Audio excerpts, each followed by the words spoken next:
Hello everyone, welcome to my channel the ক্লোভে। আজকে কিন্তু একটা একদম অন্যরকম রেসিপি নিয়ে চলে এসেছি। আজকের রেসিপি হলো বাংলাদেশের ফেমাস কাচ্চি বিরিয়ানি।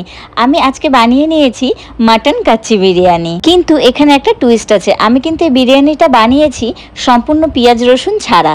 তো চলুন শুরু করা যাক আজকের রেসিপি, পেঁয়াজ রসুন ছাড়াই মাটনের কাচ্চি বিরিয়ানি। এখানে আমি 2.5 কেজি মাটন নিয়ে নিয়েছি, সেটাকে খুব ভালো করে গরম জলে ধুয়ে নিয়েছি, আপনারা দেখতেই পাচ্ছেন। তারপর এর মধ্যে কাঁচা পেঁপে আমি ক্রাশ করে দিয়ে দিচ্ছি। কাঁচা পেঁপে দিলে পেঁপেতে যে পেপাইন থাকে সেটা মাংসটাকে নরম হতে সাহায্য করে। এরপরে এর মধ্যে দিয়ে দিচ্ছি 1.5 টেবিল স্পুন মতো লঙ্কার গুঁড়ো, তার সাথে দিয়ে দিচ্ছি 1 টেবিল স্পুন হলুদ গুঁড়ো, তার উপর দিয়ে দিচ্ছি 1 টেবিল স্পুন ধনে গুঁড়ো, 1 টেবিল স্পুন জিরে গুঁড়ো, আর তার সাথে এর মধ্যে দিয়ে দিচ্ছি 3 টেবিল স্পুন মতো বিরিয়ানি মশলা। আমি বিরিয়ানি মশলাটা বাড়িতেই বানিয়েছি, আপনারা চাইলে বাইরের কেনা মশলাও দিতে পারেন। এরপর এর মধ্যে দিয়ে দিচ্ছি 2 টেবিল স্পুন কাশ্মীরি লঙ্কার গুঁড়ো, আপনারা চাইলে এখানে আরও 1 টেবিল স্পুন কাশ্মীরি লঙ্কার গুঁড়ো দিতে পারেন। এরপর আমি এর মধ্যে দিয়ে দিচ্ছি টক দই, প্রায় 300 গ্রাম মতো টক দই এর মধ্যে দিয়ে দিচ্ছি। টক দই দেওয়া হয়ে গেলে মাংসের মধ্যে 7 থেকে 8টা কাঁচা লঙ্কা চিড়ে দিয়ে দিলাম। এখন এর মধ্যে দিয়ে দিচ্ছি 6টা তেজপাতা। এরপর মাংস ম্যারিনেশনের জন্য এর মধ্যে গোটা মশলা দিয়ে দেবো। এখন গোটা মশলাগুলো একটা পাত্রে রেডি করে নিয়েছি, আপনারা দেখতেই পাচ্ছেন। এর মধ্যে আছে জয়িত্রী, দারচিনি, লবঙ্গ, এলাচ, কাবাব চিনি আর গোলমরিচ। এখন এই সব মশলাগুলো মাংসের মধ্যে দিয়ে দিয়েছি। এরপর এটাকে খুব ভালো করে মেখে নেবো। একটা পাত্রে কিছুটা পরিমাণ খোয়া গ্রেট করে রেখে দিয়েছিলাম, এখন এটা ম্যারিনেশনের জন্য দিয়ে দিচ্ছি। তারপর এর মধ্যে দিয়ে দিচ্ছি নুন। এখানে আমি 3 টেবিল স্পুন নুন দিয়ে দিচ্ছি, আপনারা আপনাদের কোয়ান্টিটি অনুযায়ী নুনের পরিমাণটা দেবেন। নুন দেওয়া হয়ে গেলে এর মধ্যে দিয়ে দিচ্ছি পরিমাণ মতো সর্ষের তেল। তারপর এর মধ্যে দিয়ে দিলাম 1 টেবিল স্পুন চিনি, তার সাথে দিয়ে দিচ্ছি 1 টেবিল স্পুন মতো গোলাপ জল। এখন ম্যারিনেশনের জন্য যা যা মশলা দরকার সব এর মধ্যে দিয়ে দিচ্ছি, তবে এর মধ্যে কিন্তু আদাটা দিইনি, আদাটা পরের দিন দেব। এখন এটাকে ভালো করে মেখে নিয়ে ওভারনাইট রেখে দিয়েছি। এরপর পরের দিন যেদিন বিরিয়ানিটা রান্না হচ্ছে সেই দিন বিরিয়ানিতে দেওয়ার জন্য গোটা মশলা রেডি করছি। একটা পাত্রে জিরে, এলাচ, জয়িত্রী, তেজপাতা, বড় এলাচ, কাবাব চিনি, গোলমরিচ, স্টার এনিশ আর লবঙ্গ রেডি করে রেখেছি। আর একটা পাত্রে বেশ কিছুটা পরিমাণ মিন্ট বা পুদিনা পাতা কুচিয়ে রেখেছি। ওভারনাইট মাংসটাকে ম্যারিনেশনের জন্য রাখা হয়ে গেছে। এখন পরের দিন সকালে এর মধ্যে আদা বাটা দিয়ে দিচ্ছি। আদা বাটা দেওয়ার পর এটাকে ভালো করে মিশিয়ে নিয়েছি।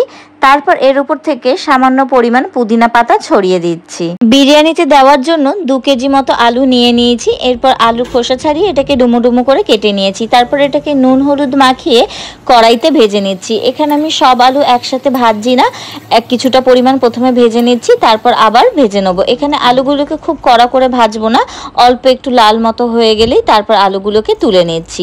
সব আলুগুলো ভাজা হয়ে গেলে এর মধ্যে কিছুটা পরিমাণ চিনি মিশিয়ে নিচ্ছি।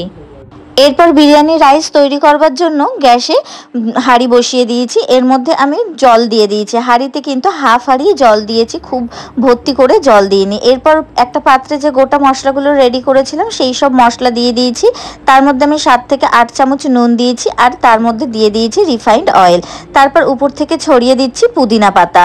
এরপর যখন জলটা ফুটে উঠবে তার মধ্যে চাল দিয়ে দেবো। এখন এটাকে ফুটে উঠবার জন্য ঢেকে দিলাম। কাচ্চি বিরিয়ানি বানানোর জন্য 2 কেজি বাসমতি রাইস নিয়ে নিয়েছি, সেটাকে 8 ঘন্টা জলে ভিজিয়ে রেখেছি। এরপর এখন দেখছি হাঁড়িতে রাখা জলও ফুটে উঠেছে। এর মধ্যে ওই ভিজিয়ে রাখা চালগুলোকে একে একে দিয়ে দিচ্ছি। সব চাল দেওয়া হয়ে গেলে এখন এটাকে ঢেকে দেবো। তবে এখানে মাথায় রাখতে হবে, এখানে বিরিয়ানির জন্য রাইস কিন্তু পুরো সিদ্ধ করব না, 70 থেকে 80% সিদ্ধ হলে এটাকে নামিয়ে নেব।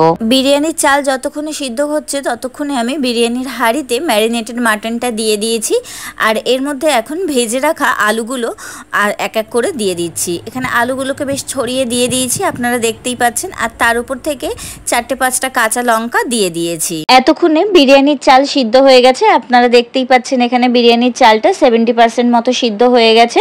এবার হাঁড়িতে যে আমি ম্যারিনেটেড মাংস আর আলুগুলো ছড়িয়ে রেখেছিলাম তার উপর থেকে চালটা দিয়ে দেবো। এখানে কিন্তু আমি সব চালটা দিয়ে দিচ্ছি না, কিছুটা চাল বাঁচিয়ে রাখবো যেটা পরে লেয়ার করব। এখানে বেশিরভাগ চাল দিয়ে দেওয়ার পর তার উপর থেকে আমি পুদিনা পাতা ছড়িয়ে দিচ্ছি। তারপর এর মধ্যে একে একে ছড়িয়ে দিচ্ছি আলু বোখরা। আলু বোখরাগুলো কিন্তু বিরিয়ানিতে বেশ ভালো লাগে আমার, তাই জন্য আমি এখানে একটু বেশি করে আলু বোখরা ছড়িয়ে দিচ্ছি। আলু বোখরাগুলো সাজানো হয়ে গেছে, এখন এর মধ্যে আর একটুখানি ভাত লেয়ার করে ছড়িয়ে দিচ্ছি। তারপর একটা পাত্রে নিয়ে নিয়েছি 200 ml মতো গরম দুধ। এই গরম দুধের মধ্যে দিয়ে দিচ্ছি হাফ টিস্পুন নুন, তার মধ্যে দিয়ে দিচ্ছি 1 টিস্পুন গোলাপ জল, তার সাথে 1 টিস্পুন কেওড়া জল, আর তার উপর থেকে দিয়ে দিচ্ছি সামান্য পরিমাণে আতর। আতর দেওয়া হয়ে গেলে আমি আগে একটা পাত্রে খোয়া গ্রেট করে রেখেছিলাম, এবারে সেখান থেকে কিছুটা পরিমাণ খোয়া দুধের মধ্যে মিশিয়ে নিচ্ছি। সব খোয়াটা কিন্তু দিইনি, ওর মধ্যে থেকে অল্প পরিমাণ খোয়া দুধের মধ্যে দিয়ে দিচ্ছি। এখন এটাকে খুব ভালো করে মিশিয়ে নিচ্ছি।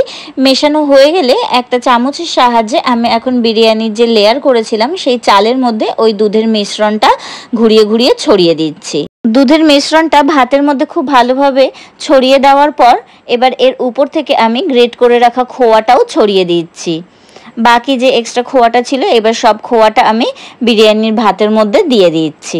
আপনাদের যদি আমার রেসিপিগুলো ভালো লেগে থাকে তাহলে আমার চ্যানেলটিকে সাবস্ক্রাইব করে দেবেন, যাতে আমরা একসাথে আরও নতুন নতুন রান্না ট্রাই করতে পারি। আর লাইক শেয়ার কমেন্ট করে কিন্তু জানাতে ভুলবেন না কেমন লাগে আপনাদের আমার এই রেসিপিগুলো। খোয়া দেওয়ার পর আর যেইটুকুনি ভাত বাকি ছিল সেটা আমি হাতা দিয়ে এর উপর থেকে লেয়ার করে ছড়িয়ে দিচ্ছি। তারপর আর একটু খোয়া দিয়ে এর উপর থেকে 2টো কাঁচা লঙ্কা চিড়ে দিয়ে দিলাম। সব চালগুলো দেওয়া হয়ে গেলে এর উপর থেকে লাস্টবার খোয়া দিয়ে আর দুধের মিশ্রণটা ভালো করে ছড়িয়ে দিয়ে এবার হাঁড়িটাকে ঢেকে রাখবো। তবে হাঁড়ির ঢাকনাটাকে তার আগে আটা দিয়ে আমি এইভাবে বন্ধ করে নিয়েছি। তারপর আপনারা দেখতেই পাচ্ছেন এখন গ্যাসে বসিয়ে দিয়েছি। 1 ঘন্টার জন্য আমি বিরিয়ানিটাকে দমে রেখে দিলাম। প্রথম 20 মিনিট মতো এমনি গ্যাসের উপরে রেখে দিলাম, তারপর তলায় একটা তাওয়া দিয়ে দিয়েছি। তারপর 1 ঘন্টা পর হাঁড়ি খুলে দেখছি এখানে বিরিয়ানি রেডি হয়ে গেছে। আপনারা দেখতেই পাচ্ছেন দেখতে বেশ সুন্দর লাগছে বিরিয়ানিটাকে, আর মাংসগুলো কিন্তু একদম নরম হয়ে গেছে। তো চলুন এখন বিরিয়ানিটাকে একটা প্লেটে সার্ভ করে নিই। বাড়িতে গেস্ট আসলে বা কোনো দাওয়াত দিতে হলে কিন্তু আপনারা এইভাবে বাড়িতেই মাটন কাচ্চি বিরিয়ানি বানিয়ে নিতে পারেন। এটা খেতে কিন্তু অসাধারণ হয়েছিল। আর আপনার এইভাবে যদি বানান তাহলে কিন্তু গেস্টরা বারবার আপনার কাছে খাওয়ার আবদার করবে।